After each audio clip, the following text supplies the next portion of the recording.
Hello guys, welcome to Pakistani real reaction. तो कैसे हैं आप सब? उम्मीद है आप सब बढ़िया होंगे और मजे में होंगे। मेरा नाम है मुदस्सिर। नाम मुबश्शिर। सो गाइस, आज की वीडियो बहुत ज़्यादा कमाल की होने लगी है।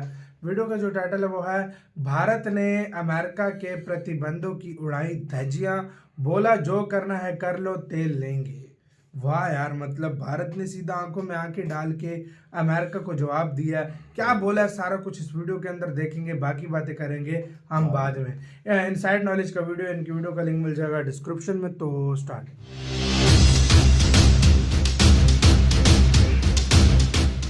दोस्तों, ये तो हम सभी जानते हैं कि इजराइल और हमास के युद्ध की वजह से वर्ल्ड ट्रेड कितना ज्यादा इफेक्ट हो रहा है। ईरान और हुती विद्रोहियों ने मिलकर अरेबियन सी, रेड सी समेत गल्फ ऑफ एडन में तबाही मचा रखी है। यहाँ से आने जाने वाले हर शिप पर अटैक हो रहे हैं। इसकी वजह से सबसे ज्यादा इफेक्ट क्रूड ऑयल ट्रेड पर पड़ा है, क्योंकि दुनिया में सबसे ज्यादा क्रूड ऑयल की ट्रेडिंग इसी रूट से होती है। इसी को देखते हुए भारत एक बहुत बड़ा कदम उठाने जा रहा है और ईरान से क्रूड ऑयल खरीदने की प्लानिंग कर रहा है। इसके बारे में आपको वीडियो में आगे डिटेल से बताएंगे। वहीं वेनेजुला से भारत ने जो क्रूड ऑयल खरीदा था वो अगले महीने भारत पहुंचने जा रहा है। इसके बारे में भी वीडियो में डिटेल से बात करेंगे, इसीलिए वीडियो को अंत तक जरूर देखिएगा। तो चलिए बिना समय गवाए स्टार्ट करते हैं इस वीडियो को। दरअसल दोस्तों, भारत अब बहुत सोच समझकर फैसले लेता है। ये तो हम सभी को पता है ही। भारत 87% तक क्रूड ऑयल की जरूरत के लिए दूसरे देशों पर डिपेंडेंट है और भारत दुनिया का तीसरा सबसे बड़ा क्रूड ऑयल इंपोर्टर है। दुनिया में mainly OPEC countries crude oil export करती है। भारत भी इन्हीं देशों से सबसे ज्यादा क्रूड ऑयल खरीदता था, लेकिन जब सऊदी अरब ने भारत को धोखा देना चाहा और क्रूड ऑयल की प्राइस बढ़ाने के लिए प्रोडक्शन कट लगा दिया, तो भारत ने भी अल्टरनेटिव ऑप्शन तलाशने शुरू कर दिए। वहीं दूसरी तरफ रूस यूक्रेन युद्ध की वजह से रूस पर कई देशों ने सैंक्शन लगा दिए थे। इस वजह से रशिया ने क्रूड ऑयल पर बहुत ज्यादा डिस्काउंट ऑफर किया और भारत ने रूस से बहुत ज्यादा मात्रा में क्रूड ऑयल खरीदा। इसके बाद जब रशिया ने भी सऊदी अरब के साथ मिलकर प्रोडक्शन कट लगाया, तो भारत ने रशिया को भी सबक सिखाया और वेनेजुला से सैंक्शन हटते ही क्रूड ऑयल खरीदना शुरू कर दिया। भारत ने 3 ट्रक क्रूड ऑयल वेनेजुला से ऑर्डर किया है, जो कि फरवरी तक भारत पहुंच जाएगा। दोस्तों, अब खबर निकलकर सामने आ रही है कि भारत ईरान से भी क्रूड ऑयल खरीदने की प्लानिंग कर रहा है। ऐसा करके भारत एक तीर से 2 निशाना लगाना चाह रहा है। दरअसल भारत सोच रहा है कि जिस रीजन में हुती विद्रोही एक्टिव है, इसे छोड़कर दूसरे रास्ते से क्रूड ऑयल मंगाया जाए। इसी को ध्यान में रखते हुए हमारे विदेश मंत्री doctor S Jaishankar last week Iran visit पर गए थे और दोनों देशों के बीच क्रूड ऑयल खरीदने को लेकर बातचीत हुई। भारत पर्शियन गल्फ और गल्फ ऑफ ओमान के रास्ते से क्रूड ऑयल मंगाने की प्लानिंग कर रहा है, क्योंकि ये रूट काफी ज्यादा सेफ है और यहाँ पर हुती रिबल्स भी एक्टिव नहीं है। दोस्तों, यहाँ सबसे इंटरेस्टिंग बात यह है कि जब भारत ईरान से क्रूड ऑयल खरीदेगा तो हुती विद्रोही इन शिप पर अटैक नहीं करेंगे, क्योंकि हुती विद्रोहियों को ईरान ही सपोर्ट करता है। तो ऐसे में ईरान से क्रूड ऑयल खरीदना भारत के लिए सेफ रहेगा।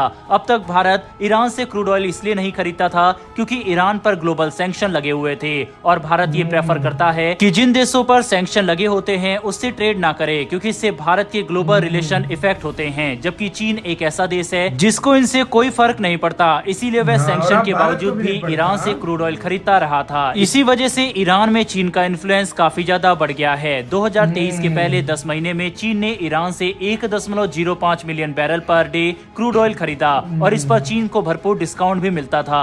सैंक्शन से पहले 2019 में क्रूड ऑयल के मामले में ईरान भारत का मेन सोर्स था। यहाँ तक कि 2018 में Iran 9th largest crude oil exporter था। वहीं पर आने वाले समय में ऐसा हो सकता है कि भारत अमेरिकी प्रतिबंधों को दरकिनार करते हुए ईरान से भारी मात्रा में क्रूड ऑयल खरीदे। जाहिर सी बात है, इससे दोनों देशों के बीच रिलेशन भी मजबूत होंगे और आगे चलकर भारत ईरान को प्रेशराइज भी कर सकता है कि रेड सी में हुती विद्रोहियों के साथ मिलकर शिप पर अटैक करना बंद करे। ऐसे में दोस्तों, भारत को क्या अमेरिकी प्रतिबंधों को दरकिनार करते हुए ईरान से क्रूड ऑयल खरीदना चाहिए या फिर नहीं? इस पर अपनी राय कमेंट बॉक्स में बताइएगा। फिलहाल बढ़ते हैं हमारी दूसरी खबर की तरफ। ये खबर वेनेजुला से निकलकर सामने आ रही है। दरअसल 3 साल के लंबे इंतजार के बाद अगले महीने फरवरी में वेनेजुलियन क्रूड ऑयल भारत पहुंच जाएगा। भारत को इस डील पर $8 से $10 पर बैरल का डिस्काउंट भी मिला है। भारत ने अपनी बढ़ती हुई एनर्जी की नीड्स को देखते हुए न सिर्फ क्रूड ऑयल इंपोर्ट को डाइवर्सिफाई किया है, बल्कि अपने ओल्ड सप्लायर से क्रूड ऑयल खरीदना शुरू कर दिया है, जिसमें एक बड़ा नाम वेनेजुला का है। वेनेजुला 2012 में भारत का थर्ड लार्जेस्ट सप्लायर हुआ करता था, लेकिन अमेरिकी सैंक्शन के बाद भारत को झटका लगा और हमें वेनेजुला से तेल खरीदना बंद करना पड़ा।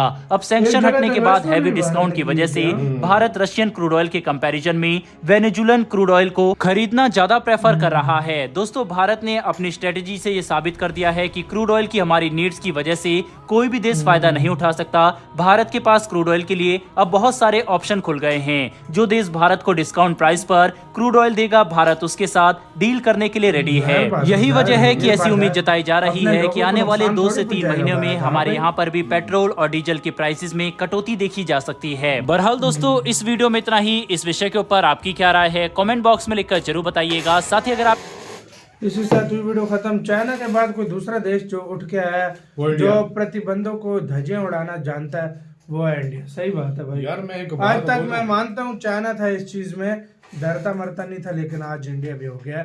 तो ये चीज बताती है कि भारत से अंदाजा लगा लो, जब हाँ।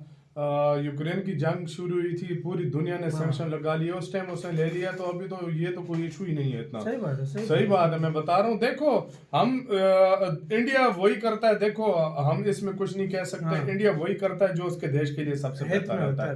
जो देखो, अब कोई भी कंट्री होगा, वो कहेगा सबसे पहले मेरे देश में के लिए जो चीज अच्छी है हम वो करेंगे। और मुझे नहीं लगता है अमेरिका इस पे भी कोई मना करेगा भारत को। मुझे नहीं लगता अमेरिका की वो है, भारत के आगे वो इतना नहीं बोलता। मुझे नहीं लगता कि करे। सबको मना कर देगा, छोटे मोटे देशों को, लेकिन इंडिया को मुश्किल है मना करे, क्योंकि भारत के साथ उस लेवल पर रिलेशन चले गए हैं। भारत को अगर अभी भारत को गवा दिया ना, भारत जैसा दोस्त, बेशक रूस ने या बेशक अमेरिका ने, दोनों में से जिसने गवा दिया, जिस पड़ने में भारत इस टाइम चला गया ना, बेशक अमेरिका के पड़ने में या चाइना रशिया के पड़ने में, वो पड़ना पावरफुल हो जाएगा। और मैं एक इधर बात ये भी कहूंगा कि यार रशिया ने आंखें दिखाई थोड़ी सी कि हम ये महंगा देंगे। भारत ने बोला कोई मसला नहीं है, वेनेजुएला के पास चला गया। वेनेजुएला, इराक, उसके बाद ईरान, सस्ता तेल, उसके बाद रशिया। मतलब इंडिया के पास बहुत सारे ऑप्शन है यार, एक ऑप्शन नहीं, काफी सारे ऑप्शन है। और ऊपर से चाबहार बंदरगाह, शुक्र है भाई पाकिस्तान के भी रिलेशन सही हो गए हैं भाई। पिछले दिनों में ऐसा लग रहा था बड़ा गंद बनेगा, लेकिन शुक्र है सही हो गया। उनका फॉरेन मिनिस्टर भी आ रहा है पाकिस्तान में, तो अच्छा यार, ये इस क्षेत्र में जंग हो ही नहीं। सही बात है यार, सही बात है। तो यही चाहते हैं। और दूसरा ये कि यार किसी भी क्षेत्र में ना हो यार, देखो अपनी करता है, इंडिया किसी की नहीं सुनता। इंडिया उस जगह पे जो है ना स्टैंड ले लेता है, जिस जगह पे जो है ना कोई भी नहीं ले सकता। ये बात सच है। इंडिया उस जगह पे स्टैंड ले लेता है जहाँ पर कोई नहीं ले रहा होता। लेकिन इंडिया की ये आदत मुझे सबसे अच्छी लगती है कि इंडिया के लिए, देश के लिए जो सबसे बेहतर है ना, वो करता है, वो इंडिया करता है। बेशक उसके खिलाफ दुनिया के किसी पावर से भी लड़ना पड़े, या दुनिया की मतलब अपने दोस्त से भी लड़ना पड़े, भारत अपने लोगों का यार हमेशा मेरी बात याद रखना, जिस देश की फॉरेन पॉलिसी सबसे कमाल की हो ना, वो देश किसी भी देश से आगे बात कर सकता है। सही बात है। और इंडिया की वो और वो ये है। आपका भी इसका कहना अपने कमेंट सेक्शन में बहुत ही ज्यादा ख्याल रखना।